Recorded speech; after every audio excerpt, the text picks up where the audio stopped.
Hola amigas y amigos de Animales Literarios. Nos encontramos acá en la ciudad de Talca, específicamente en la Alameda, para conversar con el escritor y músico Hugo Metzdorf. ¿Cómo estás, Hugo?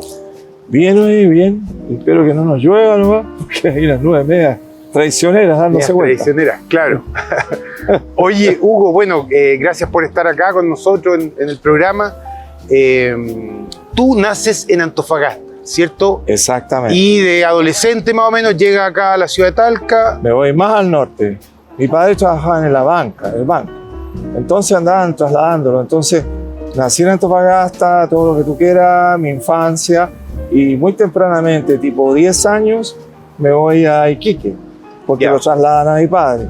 En Iquique sigue el asunto hasta que en la adolescencia, ahí te preciso, me vengo o me traen. Claro.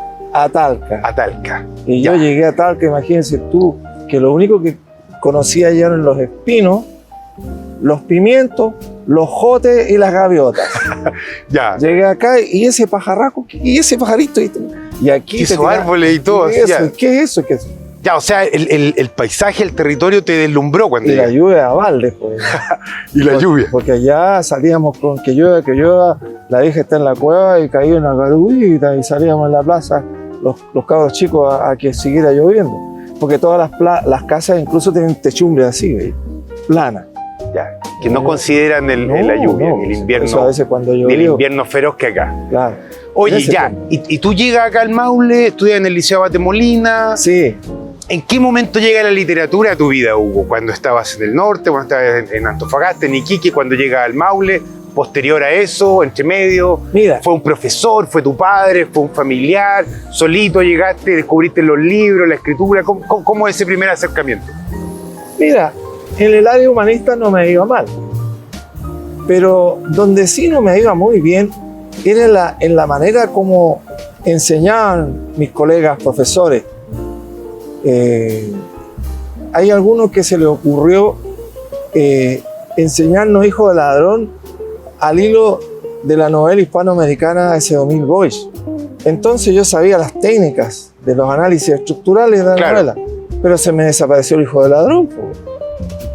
Decía flashback, visión retrospectiva. Claro, o sea, desaparece lo esencial, que el contenido más que la estructura. O a veces me tocaban profesores que querían saber cómo era el nombre de la perrita que aparecía en el tercer capítulo del libro. Que Martín Rivas. Claro, entonces, eso es como el control de lectura, así como que te quieren pillar, así si leíste o no leíste el libro. Te digo que La cabaña del tío Tom no me gustó.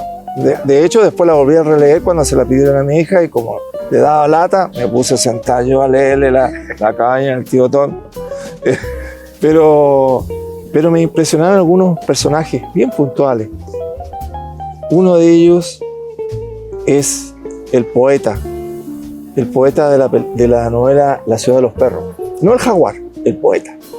Porque ella hacía algunas cosas como hacía el poeta. Esas novelitas pornográficas, después las vendía. Y de hecho lo hice. Oh, de veras esto es público, no es privado. entonces hacía novelitas, el poeta y eso en la adolescencia. En la adolescencia, sí. Ya está radicado acá en el Sí, cabros chicos, todavía 16, 17 años. Entonces te llamó la atención la figura del poeta. Algunos personajes. Ya. Por ejemplo, el que me impactó mucho fue Augusto Pérez pidiéndole que no lo matara en Niebla al autor. Ya. En Níbola de Unamuno. Eso. Ya, o sea, que ahí el personaje interpelara al autor fue algo que... Y también, cuando llego a Talca, me dicen que aquí la gente es muy fijada en los apellidos. Sí. Es muy fijada, muy tradicionalista, y lo que le había pasado al ex rector del Liceo de Hombres, que finalmente fundó la Universidad de Concepción. Sí. Claro, entonces claro. Y de repente en Martín Rivas aparece un personaje que es Agustín Encina, el hermano de la Leonor, que era el afrancesado que venía llegando de Francia. Entonces dije yo, y le pusieron, que era la definición que da el escritor, ciútico. Entonces dije yo, esta ciudad es ciútica. Hay mucha ciutiquería. Ya, entonces, esa fue tu impresión. Claro, entonces esos personajes crecieron de tal manera de que, y crecieron porque me hicieron sentido con lo que estaba ocurriendo donde yo vivía. y con lo que a mí me pasaba. Mira, los argumentos generales de las novelas no se fijaron tanto como esas situaciones puntuales de personajes que son gravitantes. Como te dije, el poeta de la ciudad de los perros, el protagonista del Niebla que le pide que no lo mate al autor, a Unamuno, y finalmente Agustín Encina. ¿Me entiendes? Tú empiezan... pero ahí estaba yo, ¿me entiendes? Tú ahí estaba yo. Mucha lectura de cómics. Y también novela. Sí, por lo que me dice. ¿Y poesía también leía a la par o la poesía llegó después? Te digo, nada de poesía, no leía nada. Ya. Lo único que sí, escuchaba poesía. Porque los viejos de esa época, o sea, mis padres, eran esos viejos que bailaban lento, que cantaban boleros, que llevaban guitarra y que se le paraba a uno en plena comida, se desabrochaba la corbata y se ponía a leer versos en voz alta de Gustavo Adolfo Bécquer, por ejemplo. Versos de memoria. De memoria. Era clásico antes claro, mi madre en los colegios recitaba a Juana exigía memorizarlo. Amado Nervo en el a ver cómo te digo, Amado Nervo en el dormitorio de mi madre. O sea, era algo cotidiano que estaba presente Juana en tu hogar. Ibarburu. Mi madre leía cosas de Juana Ibarburu. Las anotaba en los cuadernos, de repente andaba por ahí dándose vueltas. Eso sí, ahí empecé a encontrar la poesía. Pero no la poesía, sino que el libro de poesía. Y versos que yo escuchaba. Y la música también, como bien me comentan, los boleros, la guitarra. Claro, los boleros, mi padre... Eso de tu casa, de tu hogar. Sí, mi madre le gustaba escuchar a Tchaikovsky, la famosa concierto para guitarra, el concierto de Aranjuez, que eran muy populares. Era muy popular escuchar Strauss, los vals, entonces la gente escuchaba en los vinilos eso, mucho. Estamos hablando de los 60, 70. Sí, no llegaba la tele a Talca todavía, pues. Todavía no estaba el bosque de antenas que hay ahora, pues. Claro. No siquiera uno. Después llegó la primera antena y la gente iba a ver televisión en masa a la casa del vecino que tenía un televisor de 23 pulgadas, blanco y negro. Claro, que era como un mueble, una cosa así tremenda, sí. Claro. Que se movía con una ruedita. Y se le ocurrió poner la televisión en el comedor y todo el mundo con la cabeza mirando el televisor mientras comía. Ahí toda una transformación en eso. Pero a mí me tocó esa última parte, ¿me entiendes tú? Esa última parte de una época. Ese romanticismo ante la tecnología. Sí, feroz. Sí. Eso me tocó vivir. Y bueno, las seriales que seguían, y la poesía ahí, dándose vuelta, como merodeándome, por decirlo de alguna manera. Donde me vino el huascazo fuerte fue cuando postulo a la universidad y creo... en Concepción, ahí... Quedo en la Facultad de Derecho. Me voy a estudiar leyes a Concepción. Pero ¿no estudiaste filosofía? ¿O eso fue posterior? Estudié leyes y el 73 me dieron vacaciones. Ya. Igual que otros amigos que también había estudiado en la Chile, la de Santiago, y después nos juntamos allá. También le dieron vacaciones. Vacaciones obligadas. Castellano estudiaba él y le dieron vacaciones. Yo le digo así. Y repostulé otra vez, miércoles. Pero hay que lo echaron de la U. Sí. Por el tema. No, es que pasó lo político. Siguiente. Un día estoy en clase de filosofía del derecho. Humberto Torres. Primer año, segundo año. Segundo año. Y estaba Humberto Torres, me acuerdo, mi profe, encendiendo su pipa, porque en ese tiempo la gente fumaba. Y se sacaba las pelusas del terno mientras empezaba. Y viene, dice, y como dijo Protágoras, el hombre es la medida de todas las cosas en tanto estas son como aquellas que no son. Y yo me quedo, paro el dedo. Profesor, dígame. ¿Cómo que el hombre es la medida de todas las cosas, digo yo, cuando resulta que el hombre va armando las cosas a la medida de él, en el sentido de que levantamos el piso y lo volvemos mesa, levantamos la silla, claro. El piso lo levantamos para acomodar. Entonces, claro, y todos los inventos del hombre es básicamente para mejorar su vida, su calidad de vida. O sea, al revés, el hombre no es la medida de todas las cosas, el hombre hace las cosas a la medida de él.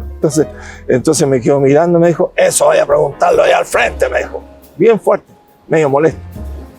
Claro, le estabas contradiciendo. ¿Y el frente dónde era? ¿La Facultad de Filosofía? Al Mundo de la Arena. Y me dijo un amigo, ¿y qué es lo que hay al frente? Le dije, allá está el Instituto de Filosofía, me dijo. Ah, ya. Y ya. Entonces yo medio molesto así como con la sangre en el ojo, por decir así. Me salgo de la Facultad de Leyes, doy la vuelta, me meto al Mundo Ladera y me voy a mirar y hay unas casas como chalet, ¿cierto? Y ahí está la Facultad de Filosofía en una casa, pues. Y empiezo a mirar las notas y las asignaturas. Y me llamaron la atención los nombres de las asignaturas. El bien, el mal, la moral, ética, pensamiento contemporáneo. Ontología, hermenéutica. Claro, y ahí me empiezo a curiosear yo. Y se podían tomar en la universidad. En ese tiempo tú pagabas la matrícula y el resto del año ya no pagabas ni una cosa. Todos los días a la central de documentos lo comprabas en Romeo. Ya. Por eso le puse La generación del Romeo, un artículo que hice hace muchos años, que quedó así, y que Tomás Harry lo subió a memoria chilena, esa cuestión, porque puse Tomás Harry y La generación del Romeo. Bueno, el cuento es que y tú comprabas el documento y te lo llevabas para la casa, ese. No pagabas durante el año mensualidad. Como se hace ahora, claro. No éramos clientes. Ya, éramos ¿y ahí alumnos. qué? ¿Tú te cambiaste a filosofía? Seguí las dos cosas porque el currículum era flexible y uno podía tomar ramos alternativos, aparte de... Claro. Y como estaba filosofía, el derecho y toda la cuestión, y el derecho empezó como a aburrir.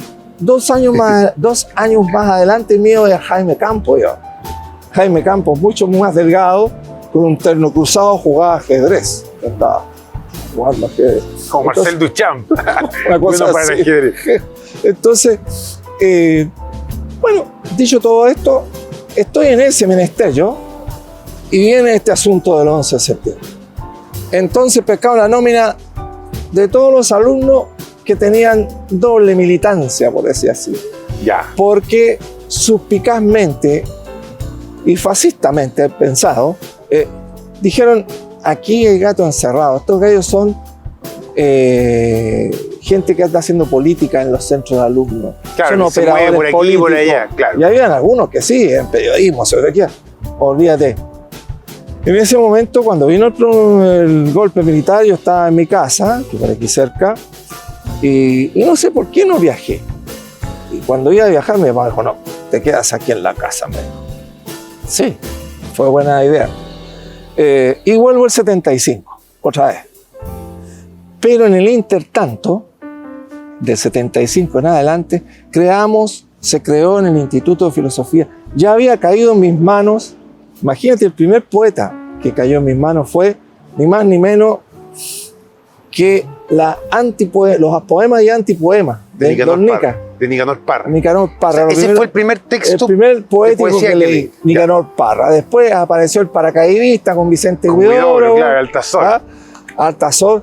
Después, como estudiábamos filosofía y veíamos clases de Heidegger, entonces se metió Rilke por un lado, Hölderlin por Rainer acá, Maria Rilke. Trakl por el otro lado, empieza todo este idealismo alemán. Alemán, Y claro. entonces empieza una melcocha de cosas, ¿me entiendes tú? Que se empiezan a formar aquí Y ahí en la cabeza. empezaste ahí a mezclar, No, y uno no sabe, a encontrar el sentido. Es que uno no sabe. Esto no es una cosa, voy a escribir poesía. No, es una cosa que está ahí. Y te empiezan a echar cosas adentro y empieza la procesadora neurológica a la cocina interna. Claro, a mezclar ahí los elementos. Los ingredientes. Después, como digo, Huidobro me dijo, fascinante, Huidobro, amigo, Huidobro, fantástico. Y después de Nicanor Parra, Vicente Huidobro, Rainer Maria Rilke, Carta a un joven poeta, el libro de horas, después Hölderlin, cita Sendas perdidas de Heidegger, donde cita a Hölderlin. ¿Para qué ser poeta en tiempos de penuria? Entonces, el hombre es un ser del lenguaje. Entonces empieza, amigo, Ser y tiempo de Heidegger. ¿Ah? Después, y las últimas producciones de Heidegger. Entonces, ahí se me produce esa como melcocha. Y formamos en el Instituto de Filosofía un grupo que se llamaba Sol Oscuro.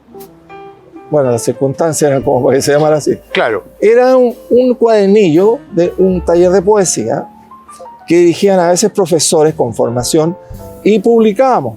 Ahí publicaba O Tomás. sea, ahí tú ya estabas escribiendo. Ahí empecé, claro, ¿no? Ya, Ahí empezaste ya a andaba escribir. desaforado. Y no en un libro, sino que en papeles, servilletas, Claro. boletas de micro, cualquier parte, ¿me entiendes tú? Ya, y Andaba- Tomás Harris, Estaba. gran poeta, Ahí era publicó. compañero tuyo, Tomás estudiaba otra carrera, otra pero carrera, pero publicó estaba en ahí. la misma universidad. Ya. Tomás Harris, Carlos de Cama Hernández, el Alexis.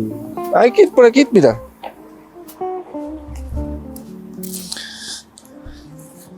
Este es el famoso Sol Oscuro. Ah, qué bien, excelente. Sol oscuro. Claro. Y mira tú, ¿eh? De haber puesto la generación del stencil mejor. Claro. Oye, pero a la generación también, o sea, también se le llama generación del roneo, no sé si gracias a ti, a los escritores de acá de la región, más o menos de los Sí. años 80, 90 también. No, es que. También se búscalo. conocen como generación del Memo- roneo, búscalo, Bernardo, Silvia. Memoria chilena. Ahí está. Búscalo, memoria chilena y sale. Tomás Harris y la generación del roneo. Y ahí está todo lo que te acabo de decir tú, mejor dicho, escrito, de manera más coherente y ordenada. Claro. Y vas a ver eso. Y aquí está la generación del roneo, año 1976. Lo que llaman los movimientos de contracultura. Un periodista allá de Concepción que sacó un libro que se llama La genealogía del rock penquista. Ya. Y ahí me metió ahí porque yo andaba con la guitarra, tocando las guitarras en las peñas, que las peñas dejaron de ser folclóricas, pasaron a ser contestatarias y fondeadas por ahí, que en la bodega del cuerpo bombero, que en un hotel medio tránsito. Ya, claro, obviamente ocultándose de los militares y todo aquello. Ya, y la música, Hugo, llega también a la par con la poesía. Ah, aquí está. Aquí mira, Genealogía del rock. ¿no es? La genealogía del rock. Y acá está, en esta parte, disculpe que sea tan autorreferente, pero se trata de que me están entrevistando. Obvio, sí, pues está bien que nos muestres todo. Bueno, ahí hay varios amigos que ya no están, forzosamente, y otros. El profesor de filosofía, poeta y trovador Hugo Metzger, que popularizó la canción La micro. La Micro e Sí. integró en 1975 el grupo Acústico. Acústico. Hay algunos que La están canción La Micro, ¿esa la hiciste tú? bien. Sí. Y fue bien en la universidad, la escuela de arte, me hacían barra, toda la cuestión cuando había presentaciones.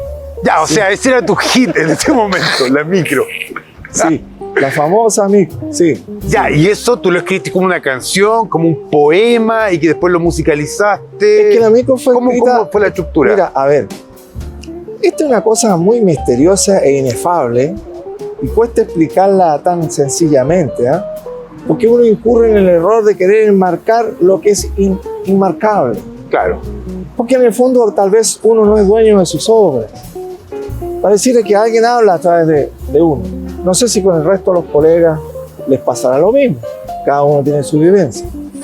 Lo cierto es que la micro partió yendo por una calle en dirección al tren. Venía a Talca a ir a mis parientes. Y yo en la parte de atrás de la micro, y de la micro. Ta, ta, ta, ta, ta. Entonces yo, empezó el ritmo.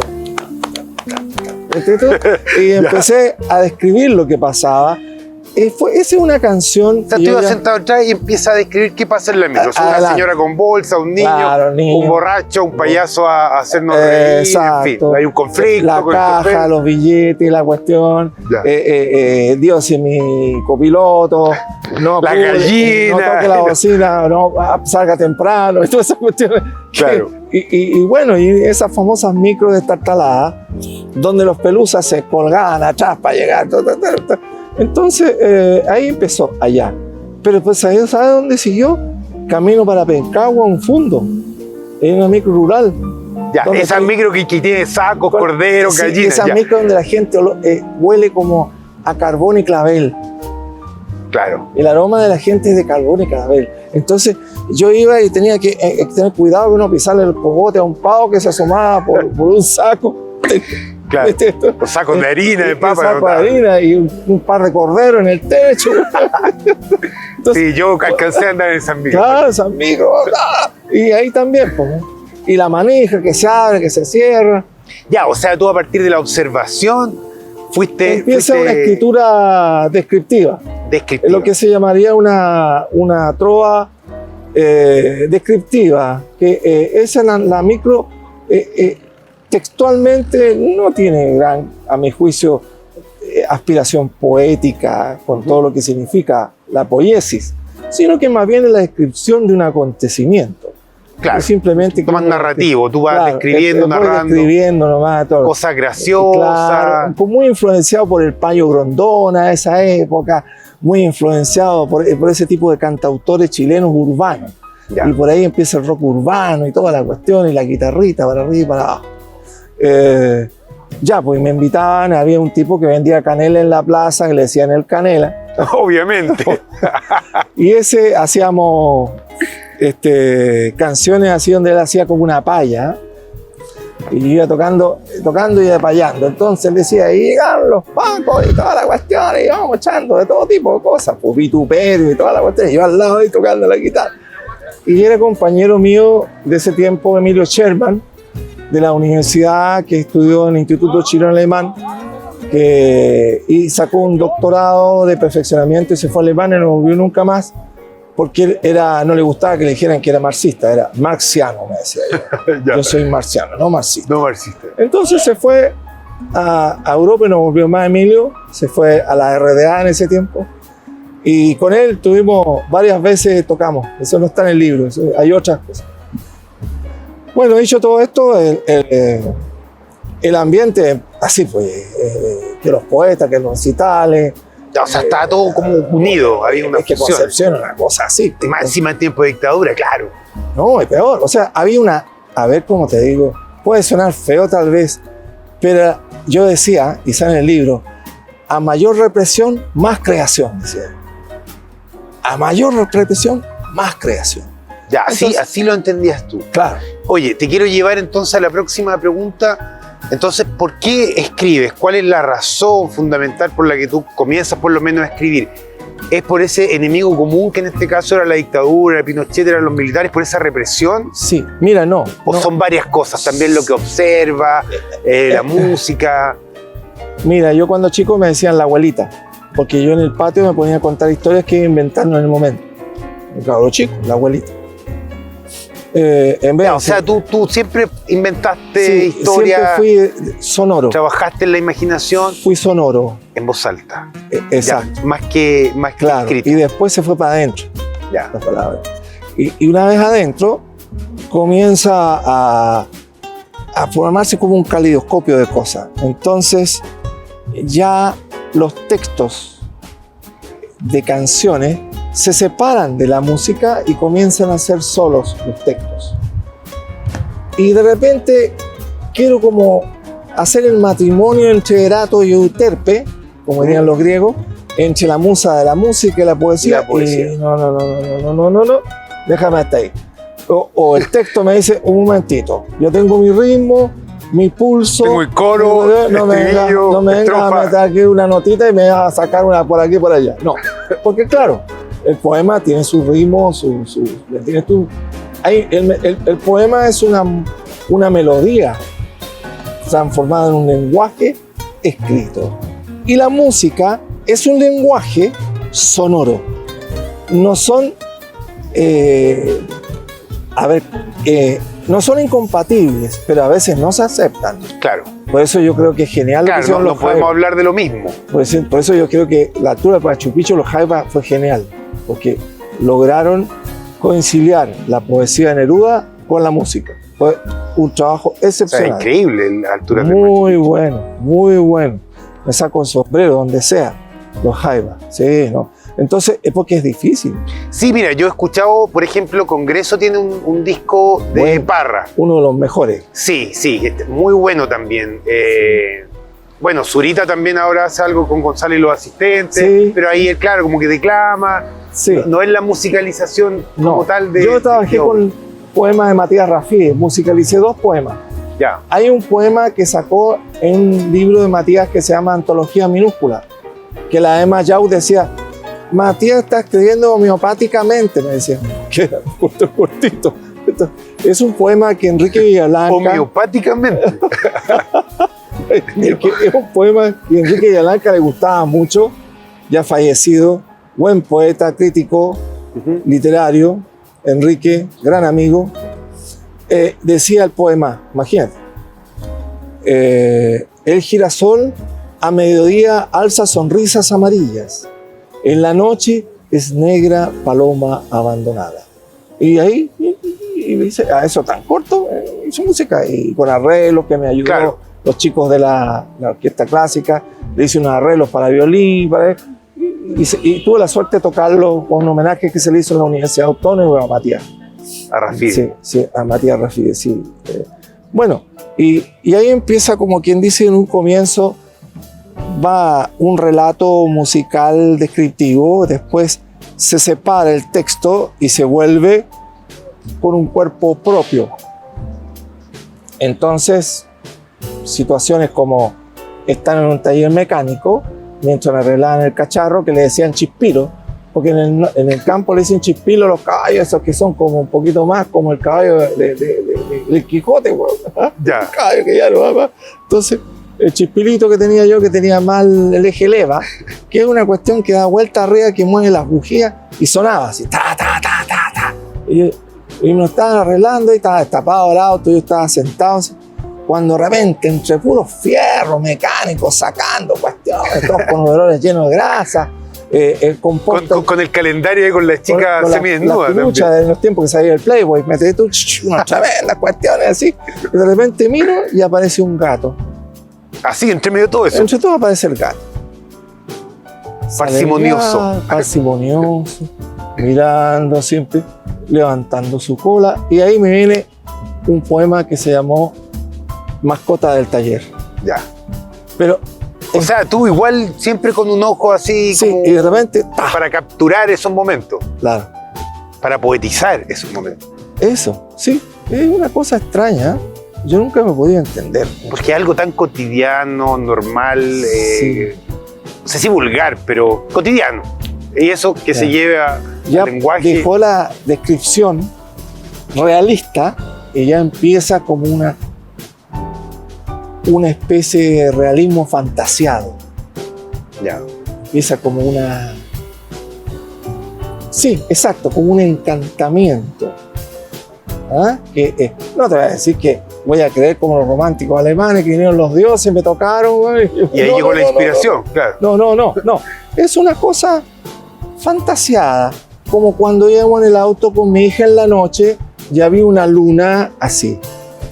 Y mi hija miró, mira papi, parece la sonrisa de un negro.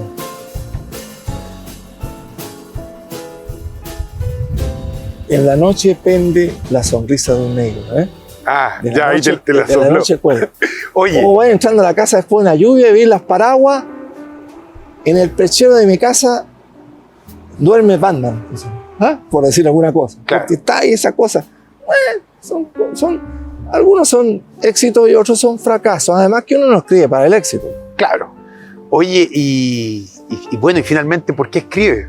¿Es por una catarsis? ¿Por una necesidad imperiosa del cuerpo, del organismo, de la mente? ¿Por generar belleza? ¿Por trascender? ¿Por entregar un mensaje? ¿Por combatir la dictadura? Buena pregunta. ¿Cuál es tu motivación Te finalmente? voy a cambiar el nombre, te voy a decir Sócrates mejor. Claro. Buenas preguntas, güey. Porque te confieso que yo no escribo para alguien. Yo creo que escribo... me estoy siempre releyendo. Escribo y releo, no, aquí empiezo. Ahora, ¿por qué? No estoy postulando a ningún premio, ni me interesa tampoco que hacerme conocido. Si en un momento determinado, si leo mis versos y a la gente le gusta, bien. Si no, bien también. ¿Me entiendes tú? Es como cuando me quise publicar el primer libro. Le mandé a Juan, mi hijo Luis, Ujú. oye, te voy a pasar este libro si tú quieres ver. Y si no me gusta, me lo devolví. Pues, le dije. Ya, y se llevó el libro. Después, Eso ya en los 90. sí, claro, ya más adelante. Porque la Emma me dijo, ¿por qué no publica? Porque yo llegué después de... O sea, llega un momento en el que te exigen publicar. Así. La Emma me dice, publique. Ya, pues, viejo, Así como me publique. pasa. Sí, así como me Emma pasa. Yauch. Y ella ilustra tu libro también. Así lo hizo, o sea, se Pero ella involucró. ilustra cada poema. Faltó uno nomás y todavía tengo guardada porque en la imprenta se equivocaron y no pusieron el dibujo ese. Ya. Pero bueno, ella me dice, bueno, ¿y por qué no? Pero el primero que se dio cuenta de todo este asunto tan extraño que le viene a uno, estas ocurrencias que digo yo, fue Adriano Méstica. Porque yo me llegué a Talca y me pongo a hacer clases, toda la cuestión, y un día se me ocurre publicar en el diario El Centro La silla vacía. Y escribo una reflexión así, pero en el fondo salió un texto poético. ¿Ah? Ya, y la silla vacía, ¿qué hacía referencia A como los profesores. ya. A cuando Más el que a los auxiliar alumnos. entra acariciando el piso, Ya. el profesor está adentro ayudando al auxiliar, porque a veces yo me ponía a ayudar al auxiliar a sacar la mugre, que los cabros dejaban, las pelotitas, los torpedos, Claro. las tizas, La goma. las gomas, algunas atrocidades de chicle debajo del banco. Bueno, entonces, La selva, que es una sala de clase de un colegio. no sé ahora, pero si es que está quemada ahora. Bueno, cuento eso. Entonces la Méstica me dice que trabajaba en el diario y me dice, oye, tú escribes, ¿ah? Me dijo, porque sí, dije, y cuéntame, ¿dónde escribes? Bueno, le empiezo a contar lo mismo que te estoy contando a ti, que se lo juro, que la cuestión, que había escrito algunos poemas, y la cuestión, que sigue escribiendo, y tú sí, claro. Tenía un libro grandote, esos gigantones del banco de mi papá, ahí lo abría y empezaba a escribir, así, pero era una cosa, a veces andaba, a ver cómo te digo, alguien te dice algo al oído, o sale algo en la mente, y tú tienes una decisión que tomar. O lo llevas al papel, o lo dejas que se vaya. Y le dije a don Andrés Cifuentes Ramírez, gran poeta. Gran poeta que falleció el año pasado, me parece, sí. Oye, don Andrés, de repente no escribo ninguna cuestión. No se preocupe, va a volverme. Va a volver otra vez.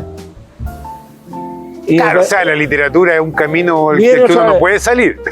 no, va a volver mejor. Porque el tema que empezó a darme vuelta es la plaza. La plaza, la plaza, la plaza. Ah, esta cuestión, la plaza. Ya, y tú le das vuelta a una idea, das la vuelta de tuerca, la piensas, Aparece. le entras por aquí, le entras por allá, hasta Aparece. que se da la cosa. Claro. Por ejemplo, hay una parte de un verso que dice, estoy en el puerto, en Constitución, todo eso. Y se me ocurre, pongo, marejeando la paisajeada, volé un pájaro y sacudí los pies, de los pies la arena. ¿De dónde me salió eso marejeando la paisajeada? No tengo idea, pero es una confluencia, pues. Claro, ahí está el extrañamiento del lenguaje también, lo que se espera de la Pues poesía. así, pues, por eso Juan me puso Méstor y la poesía no alineada. Ya, en el prólogo del libro. Claro, puso Méstor y la poesía. Y yo te digo que alineada, no alineada. Yo hice nomás la Tú cuestión. escribiste, No, ¿no? no me voy a poner a entrar a explicar por qué que allá. que la Espontáneo, cuestión, claro. No, pues así. Bien, Hugo, nos vamos a una pausa comercial y volvemos en el siguiente bloque acá en Animales Literarios desde las pantallas de Canal 30 Multicom junto a Hugo Metzdorf.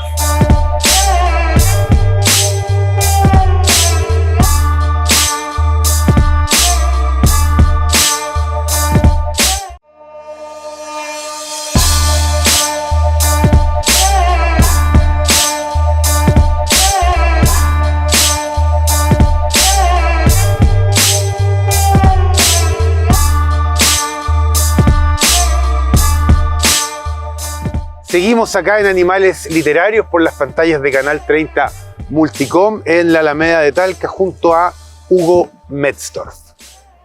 Hugo, cuéntanos un poco sobre ese primer libro de los años 90, 94, 95, Parece. Esos signos en el mundo. Eso sí.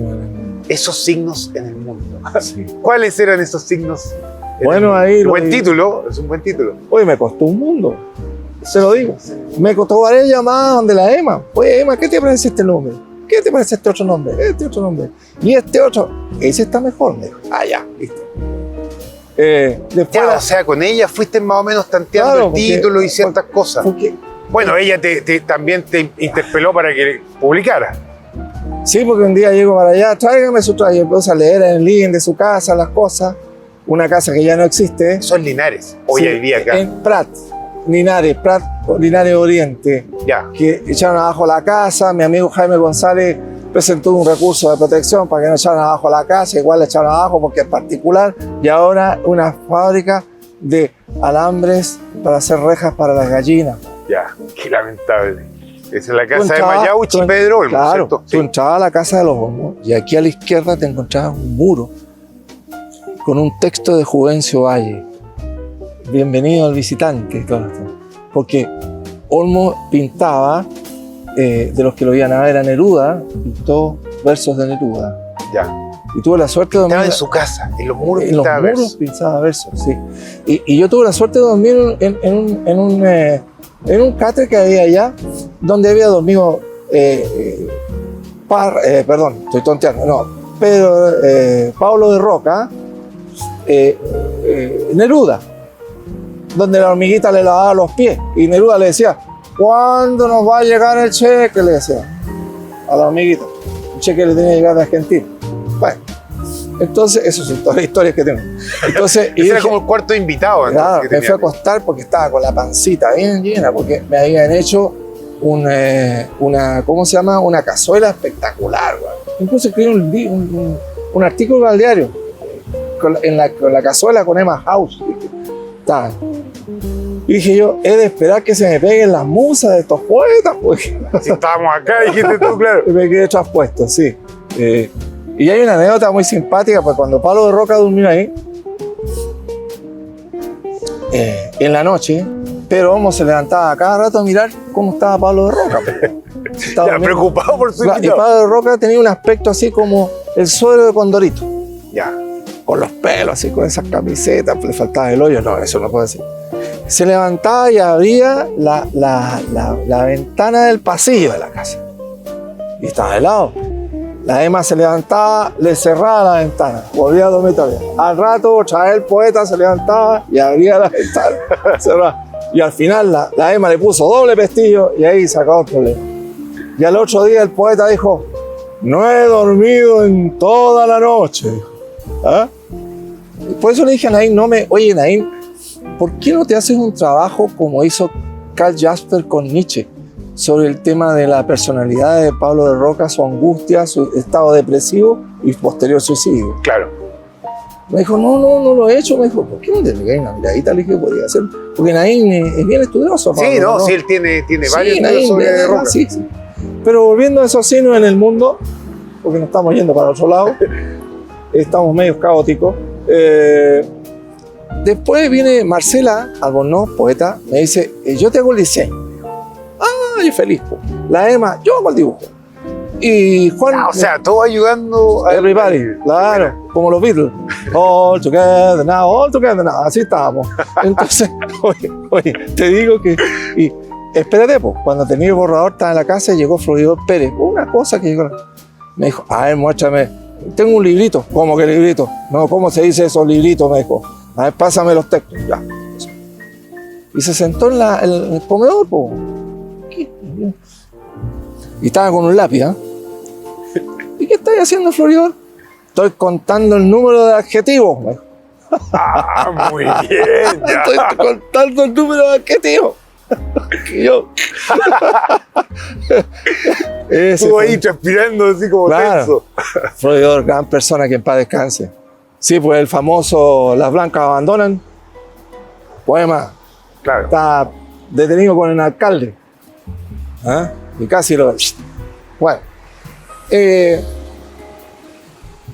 Y viene el lanzamiento en Linares. Prólogo de Juan Mijovilovich. Tú, disculpa, ¿vivías en Linares No, o ibas acá. frecuentemente a ver? No, ahí había para donde los homos, pues le iba a pegar en la piedra, como él dice, porque iba a Comer almorzar. cazuela.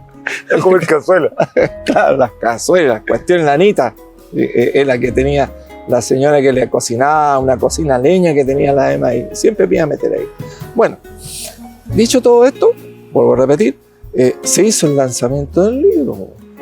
Y yo llegué con los paquetes, con los libros, me fui en el autito para allá, en el chispilo que te decían antes, llegué allá y el leso, inexperto, novato, aquí estábamos en la mesa mirando para allá y al fondo hay una mesa chica. Y a mí se me ocurre dejar todos los libros en paquete allá al fondo. Al fondo. Y aquí el público, toda la gente, toda la parafernalia. Y bueno, la Emma hace la presentación, todo. Y yo meto la cuchara ahí, leo un par de poemas. Todo, y la Emma me dice, oye, Gañón, me dijo, ¿y dónde están los libros? Al fondo. ¿Pero cómo se le ocurre? Me dijo. Ya. Y seguimos hablando, ya me paro. Vino un chico tocó la guitarra. Ya se levantó la cuestión y se me desapareció la Emma. Pues. Cuando veo que del fondo, mientras la gente se sigue parando, viene, ¿quién va a llevar un librito? A ver, ¿quién va a llevar un librito? Ya como los vendedores de la micro que te dejan en bombón. ¿Quién va a llevar el librito? Ya, oye, y yo empecé, eso es lo más divertido de todo, la dedicatoria. Pues. Primero, en consideración a Hugo, Tocayo, toda la cuestión. Pero ya cuando ya como en el 15... Con afecto. Saludos. Con aprecio. Buena lectura. Claro. Muchas gracias. Después, cuando llegué a una librería, aquí los libritos que me iban quedando libros, si no, Florión baja sí, de los se va a enojar el libro. Me va a chasconear. ¿Tú por qué le decías librito? Porque en extensiones... Claro, pero... Los poemarios son... Pero Florión decía, no, la poesía no puede en librito. No, entonces yo bueno. Nada de diminutivo acá. Nada de diminutivo acá, pues. Entonces, le mandé un Oreste, le mandé a la Emma, después me llama por teléfono, hace tiempo todavía no llegaban los celulares, había esos artefactos grandotes nomás, esos zapatos, los primeros celulares. Me llamó al fijo. ¿Aló? Dígale al poeta que lo felicito por su libro, En Continente y Contenido. Porque era así. Colgó. Después... ¿Pero quién era? Emma, pues. Sí, Emma te llamó. Aló, Emita, dije. Dígale al poeta... O sea, no estaba hablando contigo. Era que tú le dijeras al poeta... Claro, dígale al poeta, claro, una cosa así. Claro. Dígale al poeta que el libro está bueno en Continente y Contenido. Listo. ¿Ah? ¡Bah! Después a la semana me llegó un texto ahí. Se lo mandé a Oreste Plat, sí. Octavio Miller. Oye, cámbiense el apellido, me dijo. Yo pesqué, me dijo, unos servicios Plat.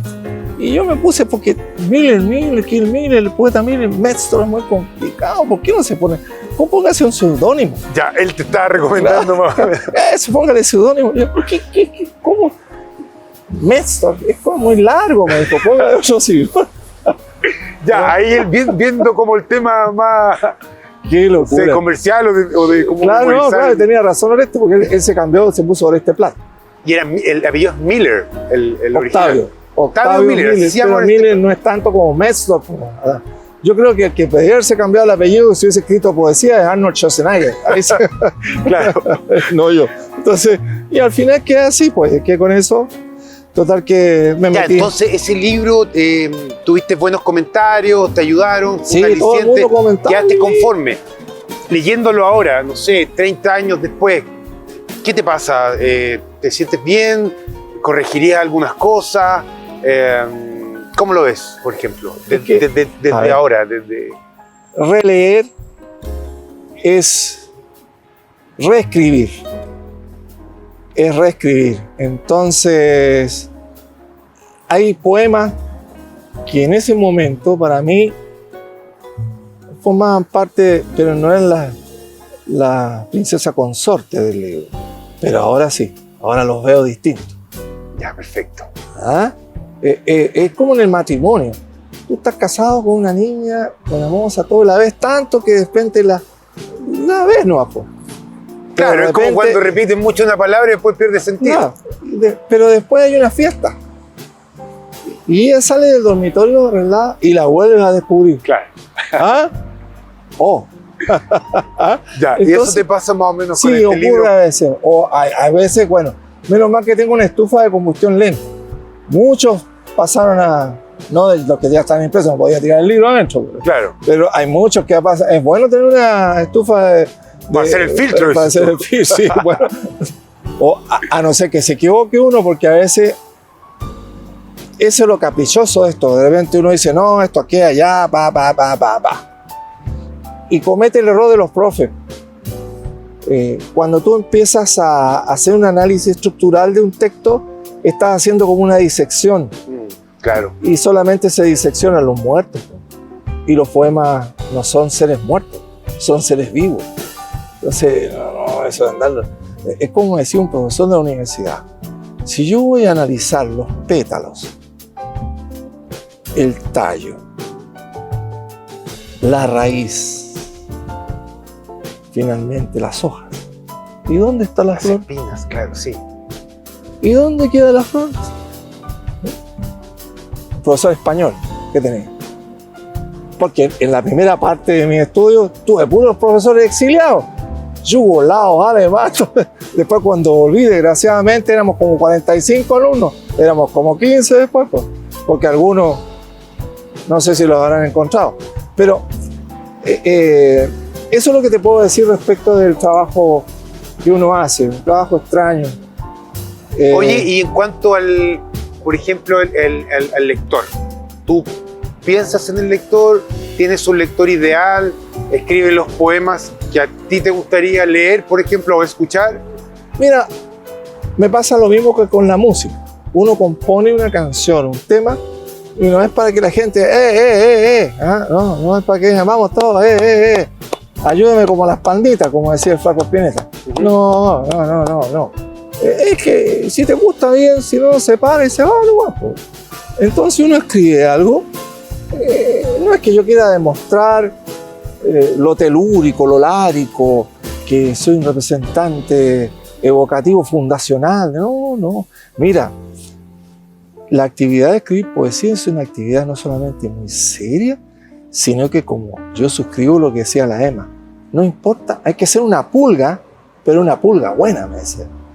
Porque cuando tú lees a Trakl, cuando tú lees a Neruda, cuando tú lees a Guido, tú ves unos tremendos tipos, Heidegger, Hölderlin, los poetas alemanes, oye, son unos tremendos.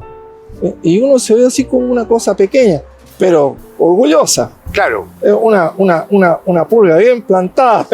Sí, un día leía que Hernán Rivera Letelier decía que él se comparaba al escribir con autores así, digamos, profesionales, así como bien dices tú, esos Neruda, esos Huidobro, como para tratar de alcanzarlo o de equiparar. No se comparaba, digamos, con escritores menores o con escritores que estaban empezando quizás como él, sino que con los mayores para poder... Mira, yo que de repente hay que tener cuidado, porque de repente un menor puede ser con algo que saca sobre un mayor. De repente, imagínate, hay un escritor chileno, Maulino, porque le pusieron Maule esta cuestión, porque en el fondo una zona central, está el Mataquito, y si es por escritores del Maule, no entran ni Américo ni claro, los curicanos. No, esos son del Mataquito, no son nada del Maule, ¿me entiendes tú? Ya, bueno. Pero el escritor que hizo un solo libro, prologado por Vicente Huidobro, uno solo, y murió asesinado en Santiago, lo cogotearon y se defendió hasta que lo mataron, en defensa del ídolo. ¿Tú te acuerdas de ese escritor? ¿No es Cifuentes? No, Cifuentes era amigo de Neruda. ¡Ah! Aquí te pillé. Ya me pillé. Defensa del ídolo. Tarea para la casa. El único poeta que ha escrito un solo libro. Yo pensé que era Carlos Acuña, pero Carlos Acuña tiene otras cosas. Y también es como relativo también, porque hubo un tiempo que Campoamor en España mataba, pues. Gran poeta, mujer masona. No tengo nada contra ella, perfecto. Y Gustavo Adolfo Bécquer, ¿dónde? Gustavo Adolfo Bécquer era como una hormiga aquí en el pasto, pues. Y mira lo que pasó después con Gustavo Adolfo Bécquer. Claro. Entonces, eso de que menores y mayores, no sé, de repente puede haber un chico por ahí que no conocemos ninguno de dos, o tú mismo, o cualquier otro, y de repente las musas verten su néctar en él y sale claro. poemazo, pues. Por ejemplo, cuando conocí a César Vallejo, yo casi me fui de espalda. Lo primero de César Vallejo lo eran los negros. Sí, sí, a mí también. Ese Vallejo fue lo primero. Me gusta más que Neruda. Me descolocó. Me gusta sí, más que... completamente. Sí, sí. De hecho, hay varias mucho anécdotas muy buenas de Neruda, que por eso murió finalmente César Vallejo, no le dio el espacio en el Willy para irse para acá. Eso yo lo sé. Me lo contó un pajarito. Ya. Entonces, pero César Vallejo, el Cholo Vallejo, Notable. formidable, robusto. ¿Ah? Yo nací un día en el que Dios estaba enfermo, ese verso. Muy bueno. Oye, Hugo, ya como para ir finalizando, porque estamos con el tiempo un poco ahí apremiado. ¿Por qué entré a la academia? No, quería que hablara un poco de tu opinión, de tu percepción más o menos de los escritores de acá de la región. Ya, ¿cómo ves tú el panorama? Hay una historia, ¿cierto? Sí. De escritores destacados, tú los nombraste, Pablo de Roca, de Mayauch, en fin. Carlos Acuña. Enrique Villablanca, sí. ¿Cómo lo ves ahora en la actualidad? Ya en los tiempos actuales. ¿Cómo ves estos escritores nuevos que están publicando, mujeres, hombres, en fin? ¿Qué opinión te merece? ¿Crees que hay una literatura regional con una identidad de acá? ¿Qué opinión te merece? Yo creo que hay una miscelánea. Yo no creo que sean todos líricos o todos... No, claro, o sea, al hablar de... Hay como diría alguien, una melcocha, así, una cosa así. Y yo creo que la tendencia es existenciaria hoy en día. No solo en Rafid, sino que en los poetas nuevos, jóvenes, mejor dicho. Porque se puede ser viejo nuevo y se puede ser joven viejo. Claro. ¿Ah? Entonces, el estilo, la actitud, el tema, ahí eso te da lo nuevo, lo viejo. ¿Ah? Porque esta cuestión no es hacer mesa, ni silla, ni zapatos, po. Es escribir versos. Y tampoco uno anda haciendo poeta todo el día. Po.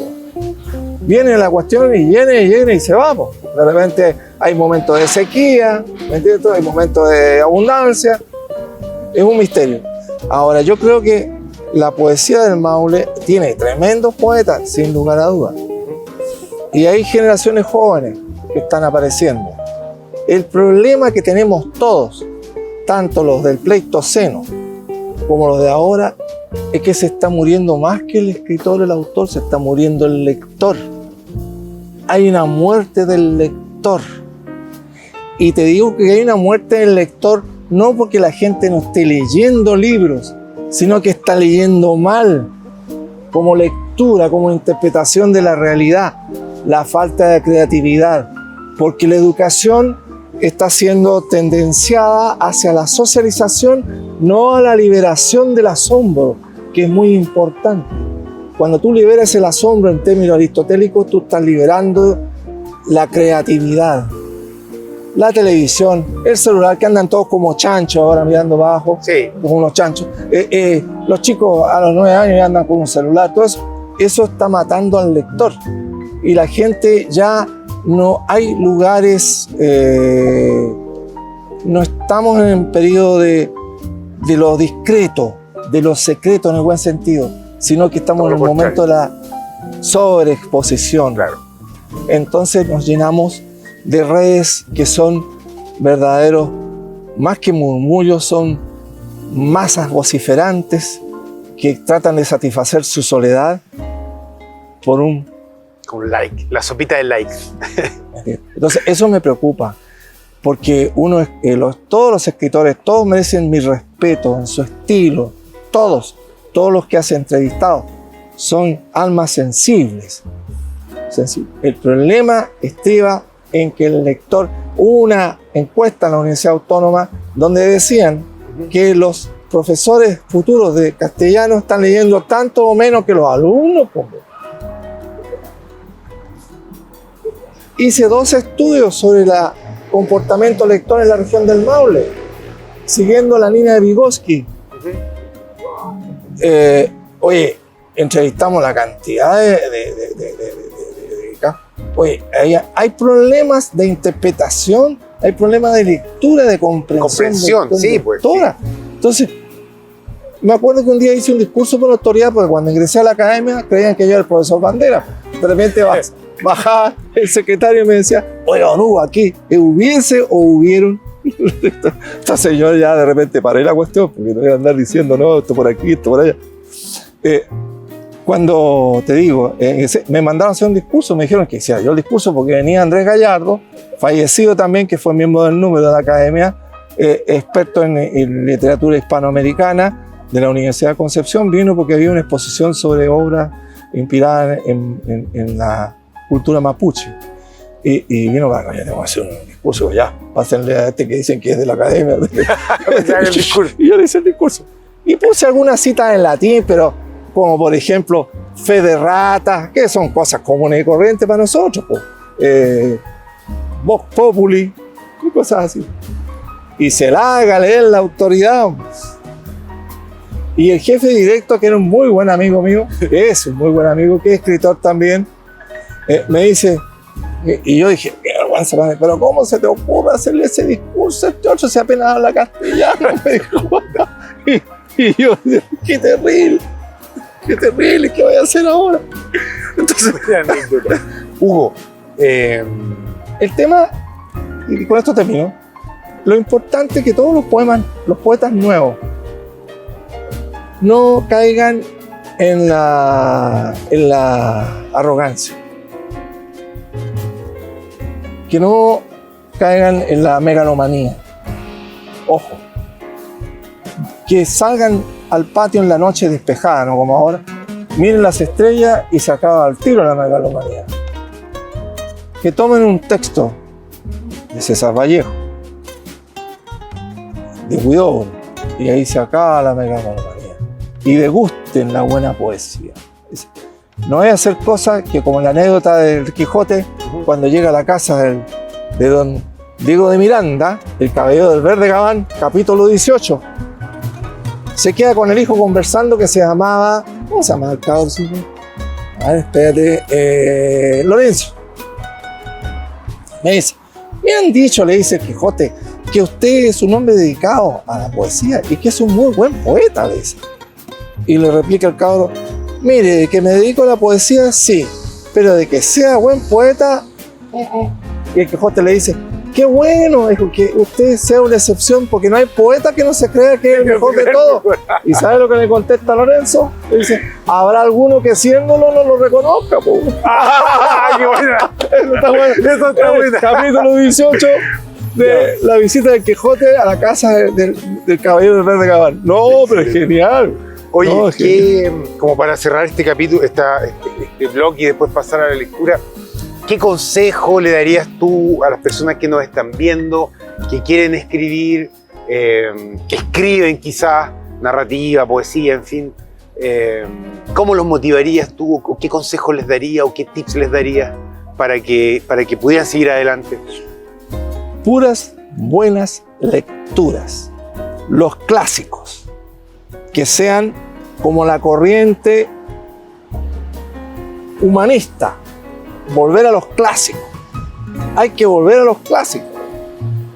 Que lean, imagínate, yo en Leso, en un bote de remo en Constitución, la primera vez que vi saltar las lisas, que se ven preciosas en la tarde, fue cuando estaba recostado en el bote ahí, cerca de la isla, leyendo el Fausto de Goethe, donde el demonio dice, verde es el árbol de la vida, gris el de la ciencia. Dice. Goethe, vamos leyendo a Dostoyevsky, vamos leyendo a Rilke, vamos leyendo a Hölderlin, vamos, y ojalá vamos aprendiendo el inglés y el idioma alemán, aunque tiene una gran trascendencia, que a pesar de ser un idioma que no está dentro de la línea latina, tiene influencia latina en el alemán, se percibe la grandeza, a pesar de que, como decían los italianos, traductore traditore, decían. A veces la traducción traiciona. Claro. ¿Te das cuenta? Sobre todo en poesía. Y ojo, una vocal, una consonante, un punto aquí puede arruinar un poema. Por eso cuando vayan a publicar, revisen, estén encima, ahí, sí. Que se dice de edición, claro. Pero es importante, porque si no le van a arruinar un trabajo. Perfecto. Bien. Gracias, Hugo. Pasamos entonces ahora a la lectura, así que vamos a escuchar algunas de las creaciones de Hugo Metzdorf, acá en Animales Literarios. mandando a reparar mi vehículo, si sé que se puede llamar eso, una carrocita que tenía, llega a un taller de mecánico y entre medio los fierros, todo el asunto y los mecánicos y todo overall, postes de chiquillas ligeras de ropa, y ya casi bajando el sol, me vino me apoemé. Y escribí estos versos, modestamente. De las sombras, retráctil encorvado, brinca a lo súbito la pompa, sigilo de los fierros. Por un giro peliforme, empaquetador y garras, ya es metálico gato gota del esfuerzo. Posada la mano en espinazo, curva en arco ronroneal la flecha tanto y ratonil, tuerca visora para el broche del acero. Si un populoso verde amarillento olverisma las rayas, pronto vienen las lunas negras, cuando pernocta pernogato entre los velos. Y de las sombras móvil lento, regalón y sobajero, cruz erguida el asta en popa, volviendo a maullar al mundo y elástico el silencio.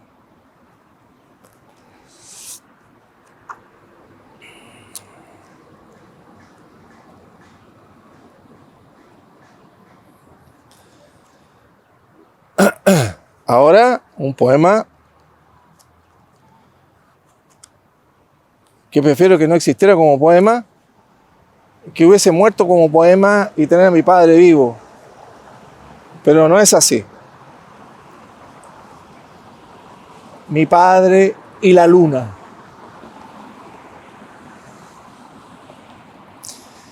Mi padre se fue haciendo blanco. Blanco su pelo, blancas sus manos, blancos sus ojos, blanco de luna. Luna fue su cuerpo cuando le fuimos a dejar los que seremos traídos, dejados, mañana. Mi padre se fue haciendo luna mientras dormíamos con el mundo. Luna fue su cuerpo y nadie sabe. Nadie ha visto la entraña del arcano. Nadie tiene el valor de asumir los plazos. Sin embargo, regresan. Regresamos todos. Los traen y se van. Los lloran y parecen lluvia de lunas, desiertos y fríos. Se queda la mirada en la losa mármol, pero los brotes de mi huerta se apegan a las piernas con sus aromas. ¡Qué bien huelen los niños! De material escurridizo, de espacios rellenos. Y me quiero quedar.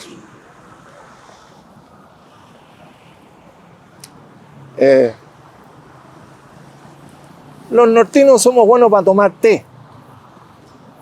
Bueno, aquí también. Pero allá los nortinos le dicen tomar té, no como los ingleses de la salitrera, le dicen vamos a tomar lonche. Dicen, el lonche viene del lunch, que es el almuerzo realmente. Entre tanta taza para acá, tazas de café en la universidad, tazas de por aquí, tazas... Escribí un poema que se llama Sentimiento de losa.